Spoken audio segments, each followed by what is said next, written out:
How are we doing this morning? We're glad that you're with us here and excited to see what God has for us this morning in Genesis chapter 44 is where we're going to spend our time. If you have a Bible with you, last week, Pastor Matt and I, we went to a conference over in Detroit, and weeks leading up to the conference, the discussion was this: what are we going to eat when we get there? Right? That's a really big decision to make, and we have to get it right. And so Pastor Justin shared about this pizza app that's out there that kind of gives you reviews on different things by this one guy that travels the country, and he just gives pizza reviews across everywhere, even across the world now, I think. And so he gave this place in Detroit a really high review. In fact, he gave it an 8.7 out of 10, and he declared it to be the best pizza in Detroit. Well, 8.7 is one of the highest reviews he's given. And I'm like, well, I'm about to find out, you know? And so we decided to go check this pizza place out, and it was, to be honest with you, maybe the best pizza I've ever had in my life. All right, I have a picture of it so you can actually see it. I have a conviction, and maybe you would share with me, is that food really makes God's love edible. Okay? Right? I think that's a good thing, right? And I can experience the goodness of God through the things that I actually eat. And this pizza was one of those things like, oh, this is so good. In fact, this guy only serves pizza till 5 p.m. It's the same guy who makes it every single day. And he's open till 5, or he's open till all the dough balls are gone. Okay? So we got there. There were 6 pizzas left that he could make, and Matt and I devoured 2 of them ourselves.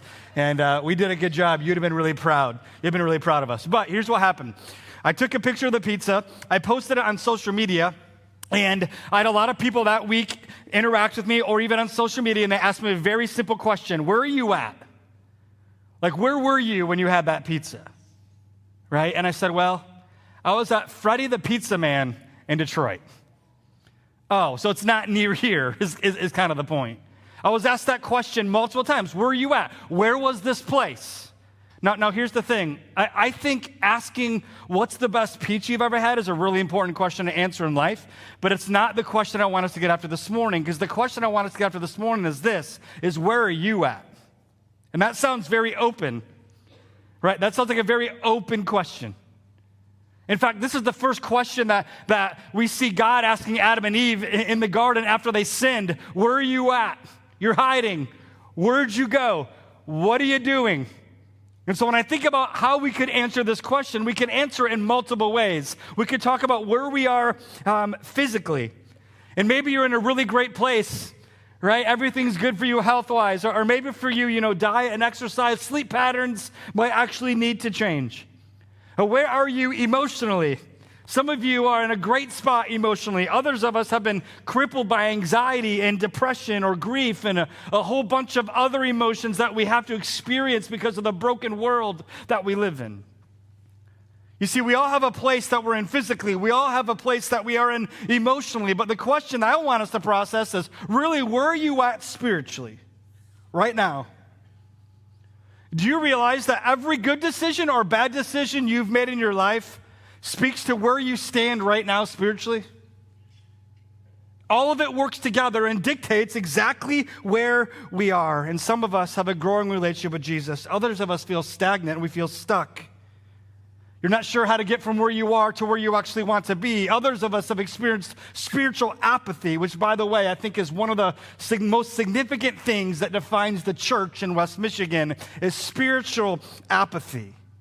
And maybe for you, it's been happening your whole life. You just kind of run through the motions, that's spiritual apathy. You go to church, that's what good people do, so you're just spiritual apathy. And maybe it's what your parents had for their whole life too. And so you're just handing down generation to generation of spiritual apathy. What if I told you there was more? You see, today, once again, we're going to look at the story of Joseph, but we're going to get to see his brother Judah again. And we'll talk more about his story in the past. If you're with us, you might remember how terrible of a person Judah was. But what I want you to see is the spiritual growth and process that he's experienced in his life. And I think one of the things that we can find hope at in this story is that if a guy like Judah, right, can experience transformation, then each and every one of us can experience transformation. And so I want us to see three challenges that we'll all face that are going to dictate where we are spiritually. And the first is this, is that being tested grows our character. Look at Genesis 44 with me. Let's check out the first 5 verses. And it says this, then he, this is Joseph, commanded the steward of his house, fill the men's sacks with the food as much as you can carry. Put each man's money in the mouth of the sack and put my cup, the silver cup, in the mouth of the sack of the youngest with his money for the grain. And he did as Joseph told them, and as soon as the morning was light, the men were sent away with their donkeys, and they had gone only a short distance from the city. And Joseph said to his steward, up, follow after the men, and when you overtake them, say to them, why have you repaid evil for good? Is it not from this that my Lord drinks, and by this does he practice divination? You have done evil things. Let's back up for a minute in these first few verses. You see, what we've seen in Joseph's life, when we go back to Genesis 39, we saw it 4 times that God said this, I'm going to be with you. And so in every single thing that Joseph faced in his life, God was with him. He was with him when he was thrown into the pit. He was with him when he was sold as a slave. He was with him when he was wrongly accused of rape. He was with him when he spent 10 to 13 years in prison for a crime he didn't do. He was with him when he rose all the way to second in command in Egypt. Here's the crazy part. While God was working in the heart of Joseph for all those years, God was also working in the hearts of the brothers. Did you know that God can work in all our hearts at the same time? He can work in each and every one of us in very clear and very specific ways. And so while God was with Joseph in all the decisions that he made with integrity, I can make the observation that God was with the brothers in all their sinfulness. You see, what did that look like? Listen, for God's presence in Joseph's life and all the terrible things that he was experiencing, God was giving him courage to trust God no matter what. I'm with you, Joseph. Trust me. But in Joseph's brother's life, what did God's presence look like? I think it was God was present in such a way where he was unwilling to give their conscience rest for what they did to their brother 20 years ago. It was 20 years of God just pressing on their conscience. Just remember what you did. Remember what you did. When are you going to face what you did? And so what's amazing to me is that God was present with them all at the same time. And if God has a heart for Joseph, a man full of integrity, and the same God has a heart for the worst of sinners, we could say, certainly God will have a heart for you and a heart for me. And so the story today starts with Joseph after he shared a meal we saw last week in Genesis 43. And the last verse of Genesis 43 literally tells us, and they drank and were merry with him. So Joseph's with his brothers. His brothers don't know who he is, but he knows all about who they are.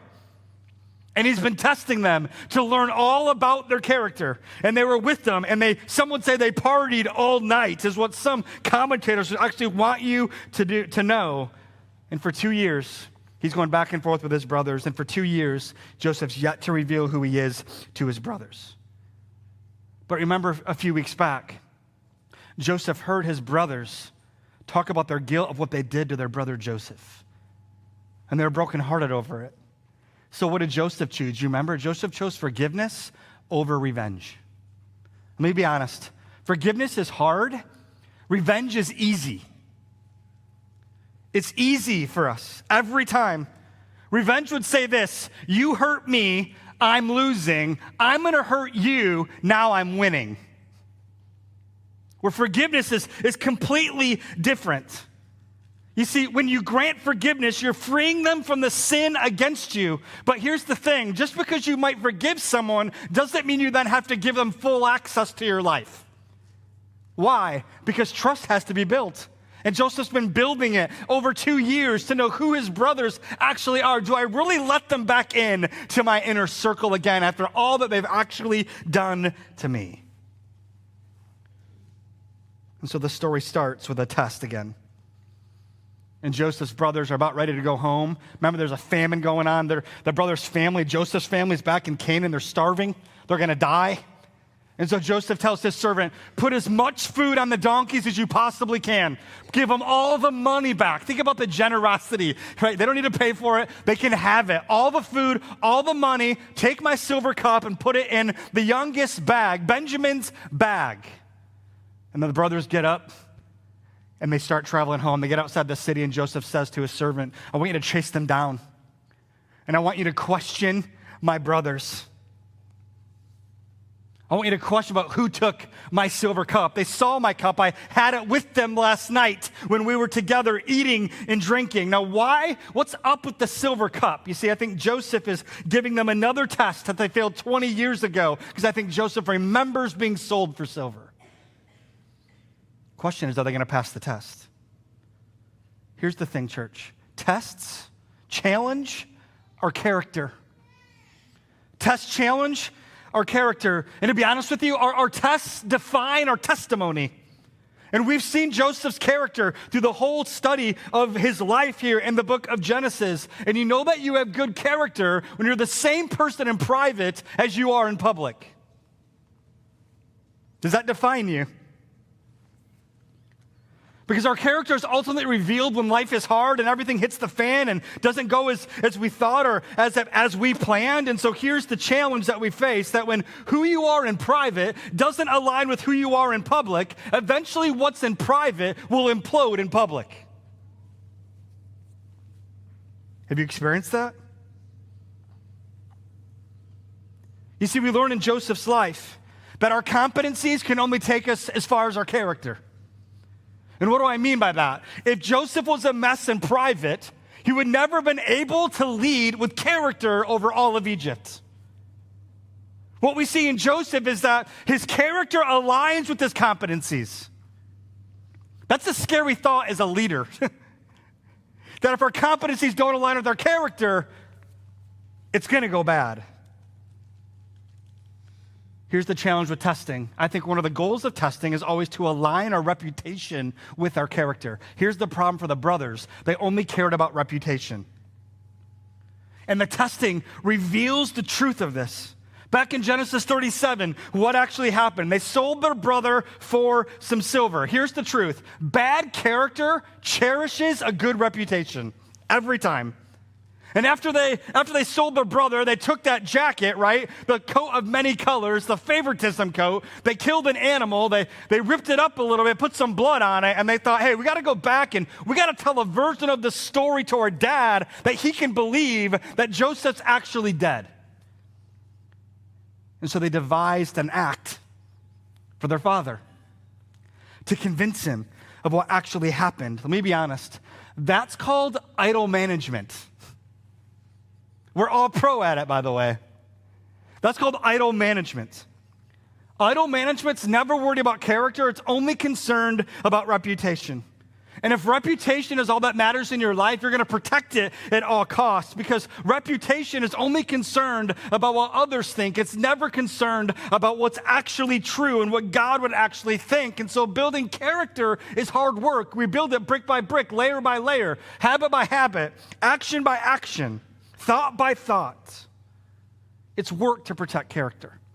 It's work to build character. And so these guys made decisions in their past. The question is, what are they going to do now with this test? Here's the second thing we'll see, is that being torn exposes your condition. Look at verse 6 with me. It says, when he overtook them, he spoke these words to them, and they said to him, why does my Lord speak such words as these? Far be it from your servants to do such a thing. Behold, the money that we found in the mouths of our sacks we have brought back to you from the land of Canaan. How then could we steal silver or gold from our Lord's house? Which of your servants is found with it shall die, and also will be my Lord's servant. And he said, let it be as you say. He who is found with it shall be my servant, and the rest of you shall be innocent. And each man quickly lowered their sack to the ground, and each man opened his sack, and he searched, and beginning with the oldest all the way to the youngest, the cup was found in Benjamin's sack. Then they tore their clothes, every man loaded his donkey, and they returned to the city. So here's what happens. Joseph's brothers are on their way home. They have their food, they have their money. Benjamin, the youngest, has this silver cup in his bag, doesn't know it. The servant of Joseph chases them down, confronts them. What did you do? You guys are thieves. You stole my master's cup. The challenge is on, and the brothers are stunned, right, by the challenge, because here's what we know in the past is that Joseph gave them food and all their money back one time when they went home. They got home, they realized they still had their money. This isn't our money, this needs to go to Joseph. And so they brought the money back with them. They actually demonstrated honesty and integrity, and they brought the money back. They didn't keep it. And so they're saying, hey, last time we brought the money back to you because we knew it wasn't ours, why would we steal this cup if we're willing to actually do that? And Joseph's servant says, put your bags down. We're going to search all your stuff. And the search starts with the oldest, Reuben. Then it goes to Simeon. Then it goes to Levi. Then it goes to Judah, and all the way down to the youngest, Benjamin. And every time the cup is not found in the bag until they get to Benjamin, the youngest. Now remember, Benjamin is Joseph's biological brother. He wants Benjamin with them. The brothers don't know that.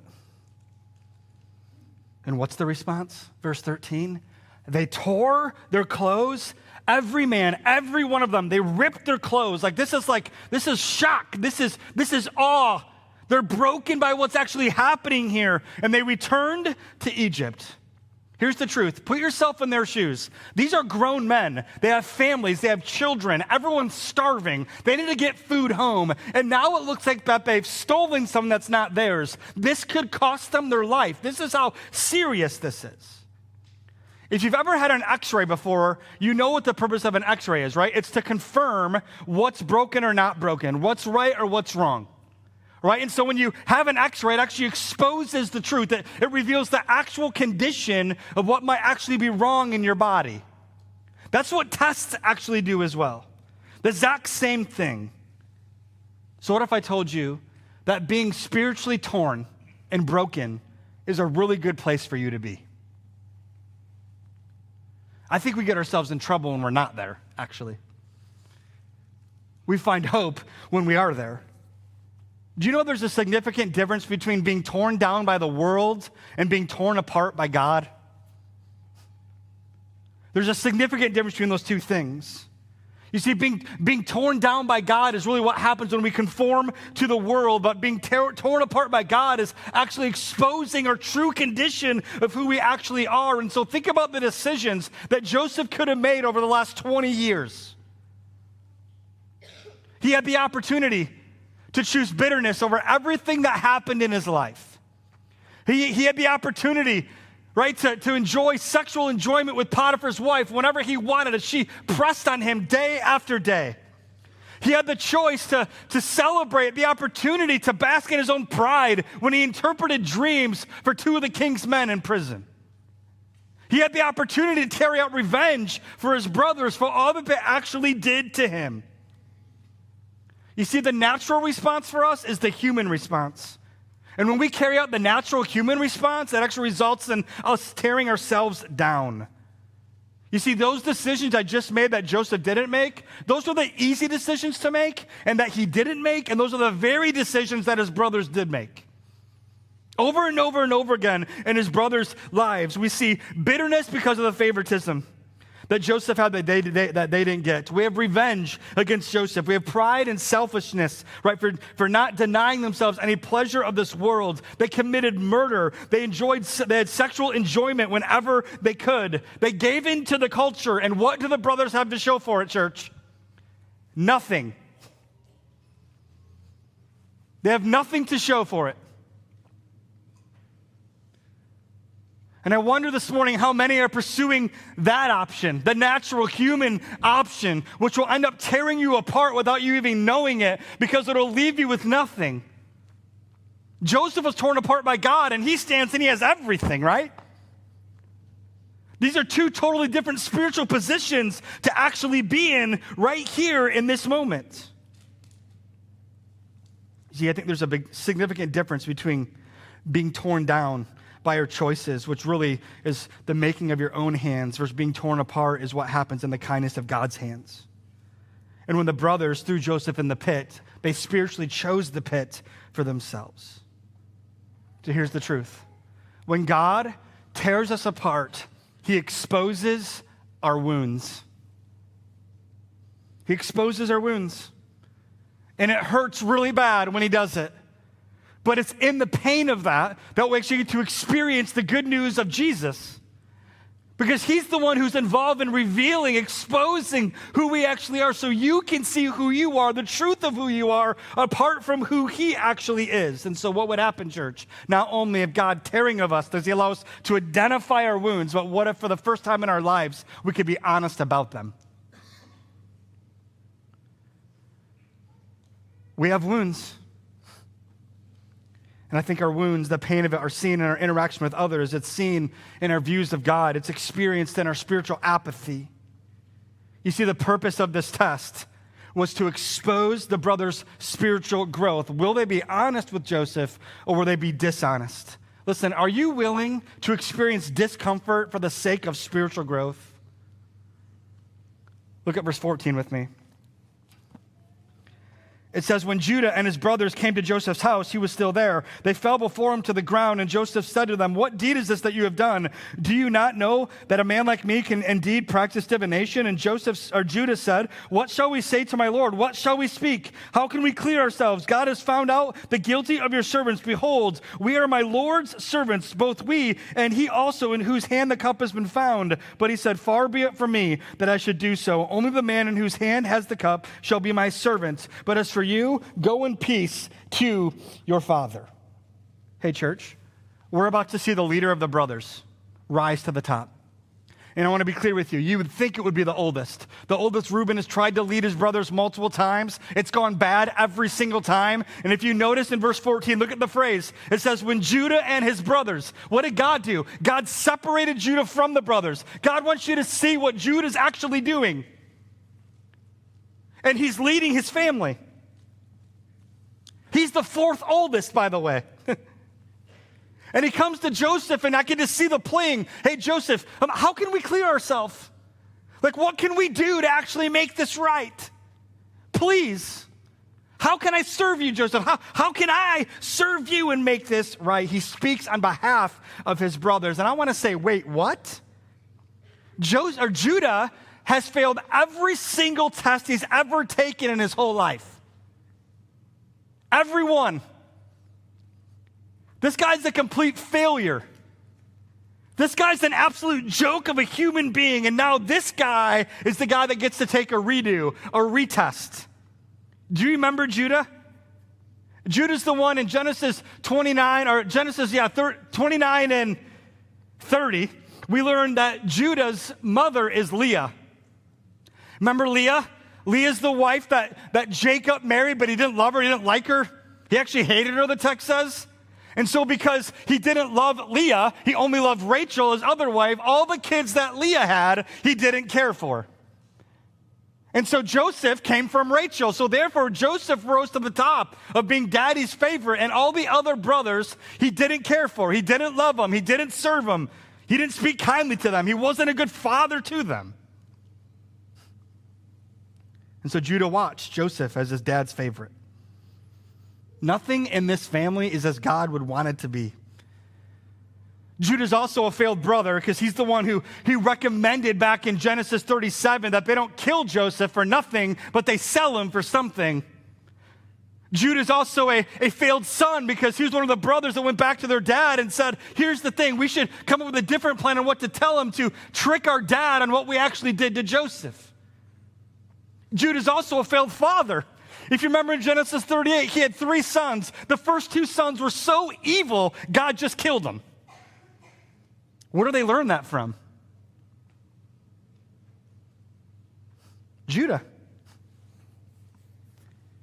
Judah had a reputation for messing around with prostitution.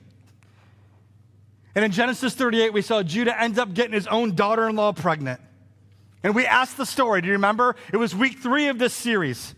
We jumped in Genesis 37, looked at two weeks in a row of Joseph's story. Joseph's on his way to Egypt as a slave, and the story cuts over to Judah and Tamar. We're like, why is this story even here? Now we know. God wants you to see something in Judah that God's been working on Judah. And while God revealed the terrible story of Genesis 38, he's going to reveal the hope that God has a future for Judah. And if God has a future for Judah, God can have a future for you.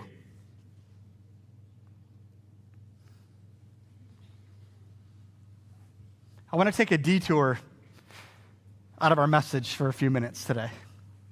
This isn't the plan, but sometimes God's Spirit does something different. And on the way into church today, I just felt like God wanted me to press on some different things.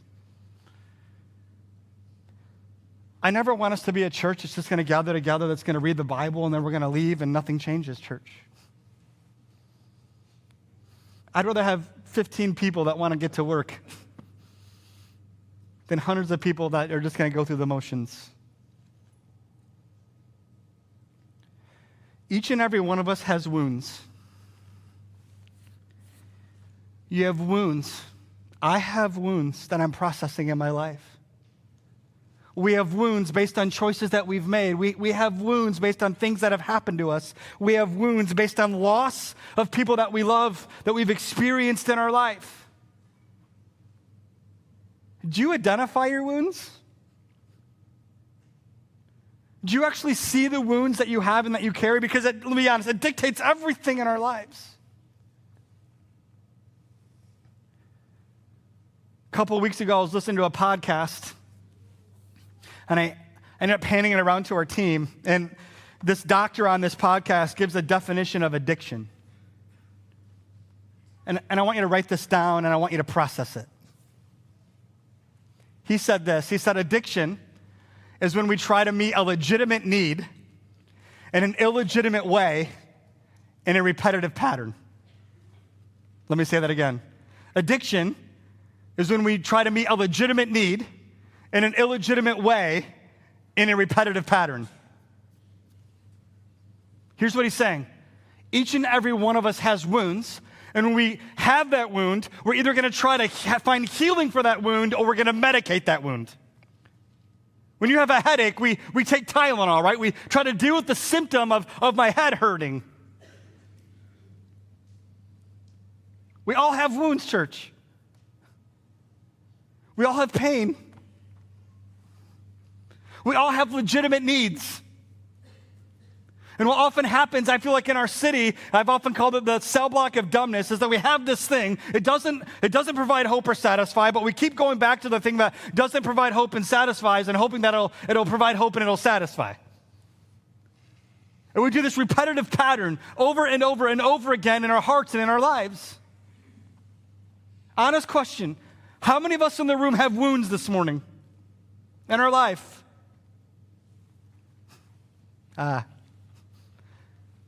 Side note, it's all of us. I have deep wounds in my life I'm trying to process and find healing for. So what would happen if we could identify the wound? What would happen if we could identify our legitimate need? One of my favorite parts of that definition is that the first part of it's positive. We all have a legitimate need. And so what would happen if we could figure out what that legitimate need is and actually meet it in a legitimate way? Versus having a legitimate need that we constantly meet and try to medicate in an illegitimate way. When I look at Judah and I look at Joseph, I see this definition broken down. You see, I see Judah and I say, this guy has a legitimate need. What's Judah's legitimate need? His dad never one time told him he loved him. His dad never one time in his life said, I'm proud of you, son. I approve of you. So what's a man going to do, a boy or a girl going to do as they grow up and they realize their dad never loved them? They have a huge sense of need, a legitimate need for approval, to know that someone will love them. So of course, Judah messes around with prostitutes because he pays for the approval.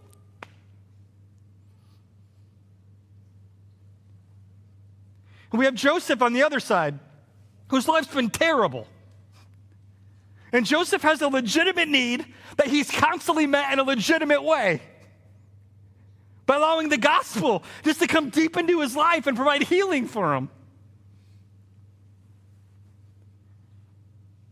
So all of us have a legitimate need, and it flows out of our greatest pains and our deepest wounds, church. And oftentimes what that might do for you is what you might try to medicate with is work, and you're going to throw your life in it. Or you're going to medicate with money, and maybe you gamble, or you like to go shopping on a shopping spree. Or maybe for you it's sex stuff, or maybe for you it's about relationships. It could be so many different things that we actually process in our heart and in our life. It could be food. So many that they're trying to medicate the pain.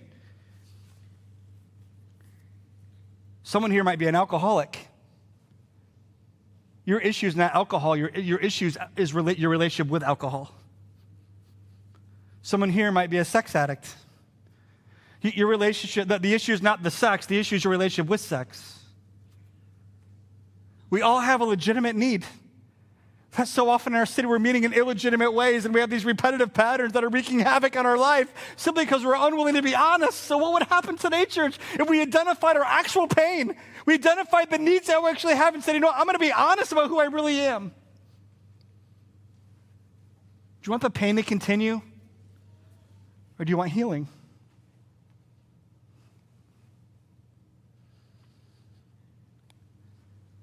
How many of us have wounds? Again. Yeah. I have them too. You're safe here. It's a safe place to be known. I don't want us to play games, church. We come to worship Christ, to worship Jesus. He's resurrected from the grave, and he's the hope for our soul. Who'll meet you in your greatest wound, in your greatest pain, and he exposes your life and he rips you apart so you can actually see it. It's so kind of him to actually reveal to you your legitimate need. So my prayer for us is that we can change together. That we don't just play, that we don't just get here, we gather together, we open the Bible, we read it because we believe it's true, but then we leave here and we throw up the truth that we just experienced all over the parking lot. We get in our car and we leave and nothing ever changes. Can we just be committed together that we can't do that? We exist to connect people to Jesus for life change. Life change. And here's the truth. You might know Jesus for 30 years. I want to be honest with you. We just revealed we all have wounds, which means there's more life change to be had for each and every one of us. And the truth is this, you're not alone. The wound that you have, I promise you, there's a bunch of other people here that have the exact same wound. And so Judah's wound was what? His dad issues, I think. He was never loved. He never had approval. What was Joseph's wound? Joseph's wound was betrayal. He was betrayed by those he should have been able to trust. And I don't know what the wound is for you, but I know this. I know we all have them. And God tears you apart so you can experience and see him in a greater way. That has cost us 10 minutes.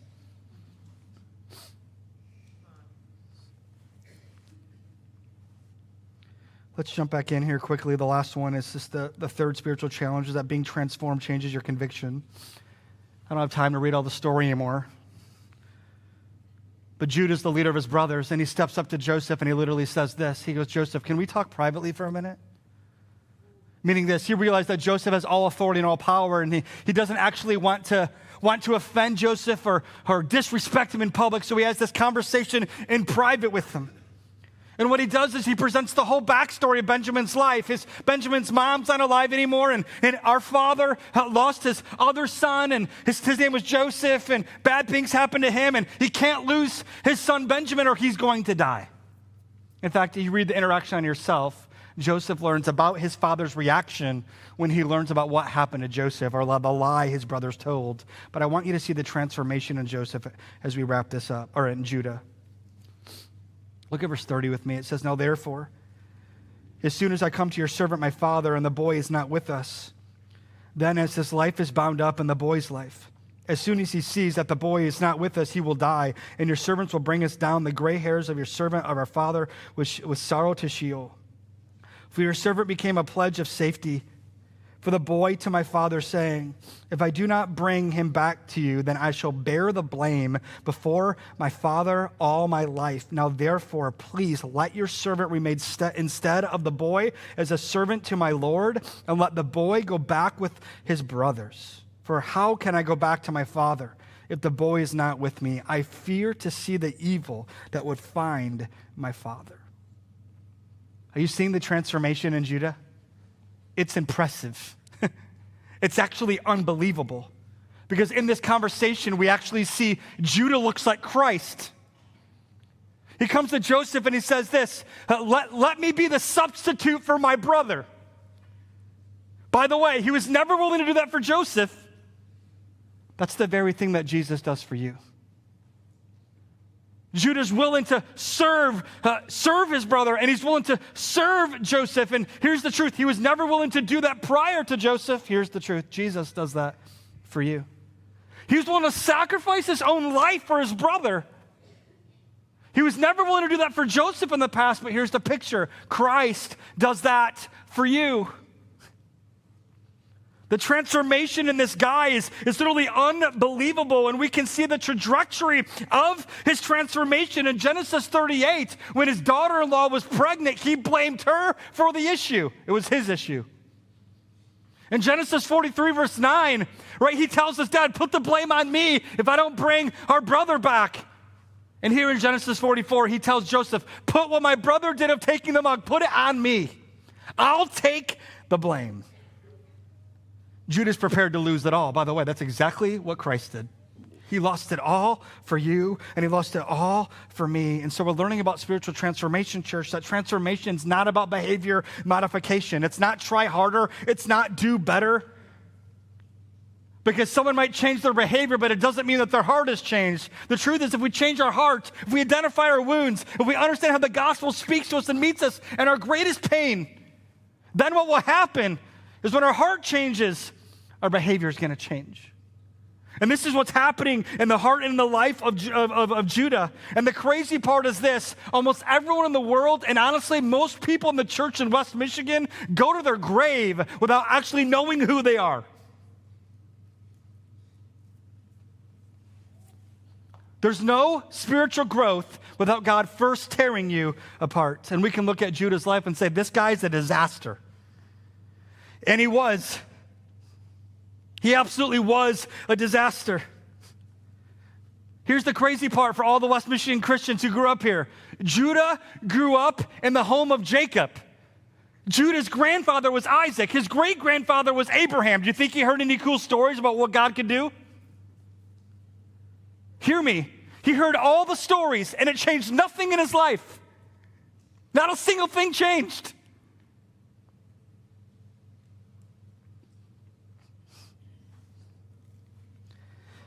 In Genesis 38, we learned an equation that was reality in Judah's life. Do you remember it? It was an equation of bondage. I'm going to share it again with you. We'll put it on the screen.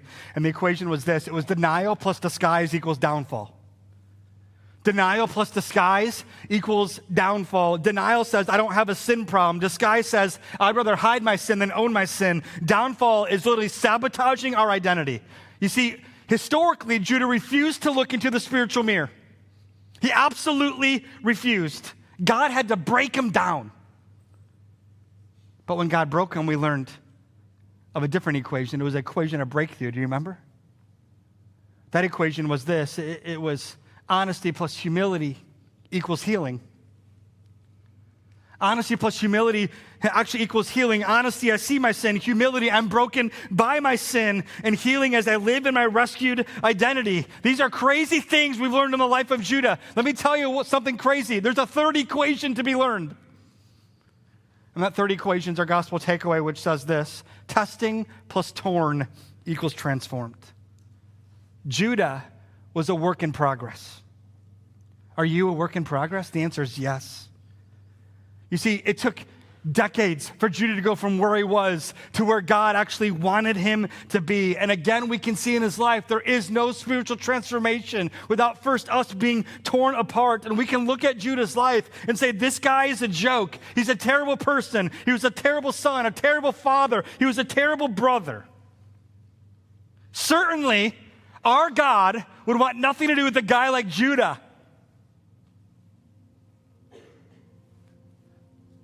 Did you know that Jesus Christ does not come from the line of Joseph? I mean, Joseph, this man full of integrity, who seemed to do everything right.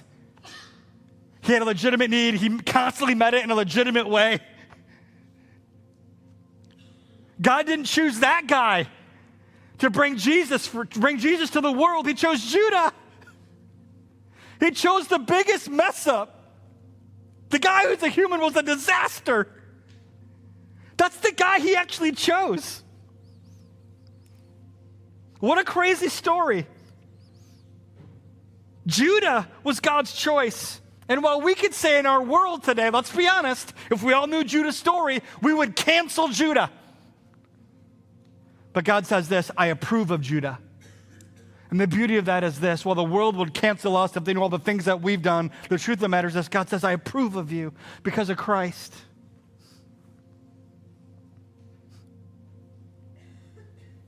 We can look at Judah and we can talk about how bad Judah is. Or we can look at Jesus and we can talk about how awesome he is. So where are you at spiritually? That's the question. The testing plus torn equals transformed. Have you actually been transformed by Jesus? When was that moment for you?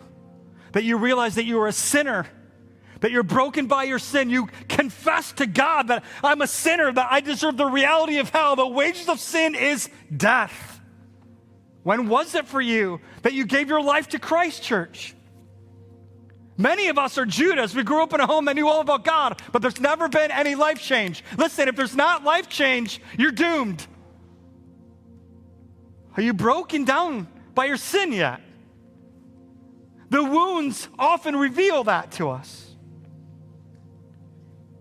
Can you name the place where the gospel wrecked your life and you said, I want to surrender everything to God right now? Because if not, today's the day. You could grow up in a Christian home, be in West Michigan your whole entire life and not know Jesus. You can know a lot about him. It can be right here. This is an eternal difference from head to heart. The 12 inches, 18 inches, that dictates your eternity. It also dictates your purpose. So church, I just want to tell you and ask you, do you know Jesus? Have you experienced transformation in him? Because if not, today's the day. Let me pray for us. Jesus, I just want to come before you. I just want to pray for the people of Redemption Church right now.